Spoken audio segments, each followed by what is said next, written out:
How Airbnb became a global success from nothing.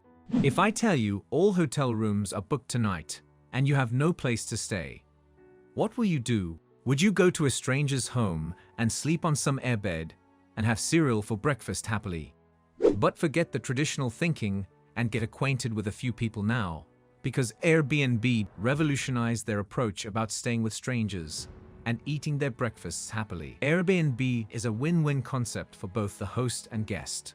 The host gets to earn some extra bucks as a side hustle while renting out beds in their living space, and the guest enjoys stay at a lower price than the hotel facility and easy accessibility without worrying about places being fully booked, because they know that there will always be an option. In this video, you will learn how a company like Airbnb went global from nothing. You got it right. Let's start from the beginning. It was in 2007, when Gebbia and Chesky were adamant to do something enigmatic. They moved to San Francisco from New York. The two designers quit their jobs to achieve their purpose, but unfortunately little they realized that there is a utility that has to be paid for their continuous living. Their rent increased by 25%, and they were overdue. And since being unemployed, they had to do something. Even though they called themselves entrepreneurs, in reality, they were just blandly unemployed. Joe and Brian took advantage of a designers conference happening in San Francisco, and they planned to offer their apartment for hosting, considering all the hotels were booked. This was just a side hustle for them at that time. The big idea was still in process to be implemented. Until then, they had to do something to make a living out of it, so they made a free website by the name of Airbed and Breakfast and listed all the services they were offering with hosting. This was a success, and they hosted 3 guests that year. The guests left all happy and entertained by the two entrepreneurs. They soon added Harvard graduate Nathan Blecharczyk to their founders' team, who revamped and relaunched the website for the Denver convention happening in August 2018. All this began without financial investors and with just a leap of faith of debt on their credit cards. The city was estimated to receive over 100,000 visitors, with only 30,000 rooms available for occupancy, which meant that nearly 40,000 people would be rendered homeless without proper accommodation. The owners of Airbnb came to the rescue, and with its relaunched website, it received 800 listings, which was quite a success on their part. But after the convention was over, its success was short-lived. At this point, not many investors were willing to pitch into their business. They lacked financially to excel in their flourishing idea. To fund their startup, the clever lads used the political atmosphere to their advantage and bought regular cereals from the supermarket and put them in customized political illustrated boxes for the supporters.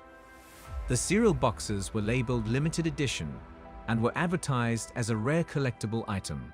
They even made funny jingles to sell the idea of a custom cereal box. But little did they know that the cereals perplexed their main business at that time. What was their actual business? Was it an airbed or a breakfast? They sold it for an unbelievable profitable price of $40. This received lots of media attention, and the cereals were put on screens for its uniqueness. They ended up selling over 800 of the boxes and making a gross profit of over $30,000. This gain was only able to minus the already indebted credit card payments, which means they were back to their $0. But this whole cereal scenario gave Airbnb a chance to breathe as well. Paul Graham, the founder of Inventor, showed interest in their airbed business previously. Paul Graham was amongst those who rejected Airbnb. He underestimated the public and thought that do people even do this? But the latest killer selling of cereals made him see Airbnb guys' entrepreneurship potential. If they can sell simple cereals at such a high price, then they can convince other people to sleep in stranger airbeds as well. Y Combinator was the first to fund $20,000, and it later piled up to $600,000 of funding. The initial funding by Y Combinator was enough for Airbnb to start an office setup and employ people to get operational. The 3 founders knew exactly where the lag in their startup was, and it was the clarity of the images that restrained the sales. They bought a camera and visited their users door to door in New York to acquire better pictures of their living place for listings, and that idea worked. On the other hand, Paul Graham was convinced with their business idea and tried to get venture capitalist Fred Wilson on board with the funding. He refused at that time. Can you imagine if he really did fund it? He'd be floating in big money right now. Airbnb, on the other hand, stands as Y Combinator's biggest success story. That's smart Paul. Soon after 2008, when recession and financial crisis started hitting people started looking for alternatives to keep the bread and butter coming in their houses. The look out of a side hustle opened opportunities for Airbnb.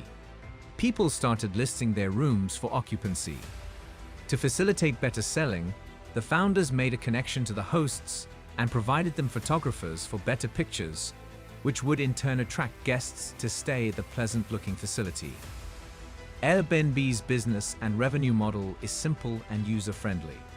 It collects money from the guests by online payment and keep it for 24 hours after the guest checks in. After 24 hours, it pays the host, as easy as a pie.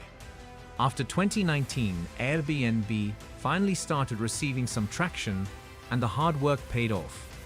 By 2019, it had 2,500 listings and close to 10,000 registered users. One of the major funders of Airbnb was a Great Investments, owned by the actor Ashton Kutcher and U2 singer Guy Oshiri, who invested $2.5 million into this company and multiplied into many folds. In 2010, Brian set an example by going exclusively Airbnb. This let him experience the relationship between host and the guest. The number of listings kept on increasing rapidly after 2019. Everything from tree houses, boat houses, luxe villas to even private resorts were getting listed on Airbnb. Joe was in charge of verifying every listing posted, and when he saw a listing of Fiji Island on Airbnb, he knew they'd gone global finally. As of recent statistics, Airbnb stands at over 2 million listings in 190 countries, and an estimated registered users of 500 million as of today. Yes, a business that once started from an Airbnb in a single room in San Francisco is now giving out millions of occupancy globally.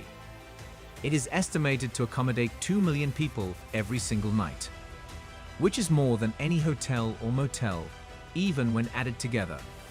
No business flourishes overnight.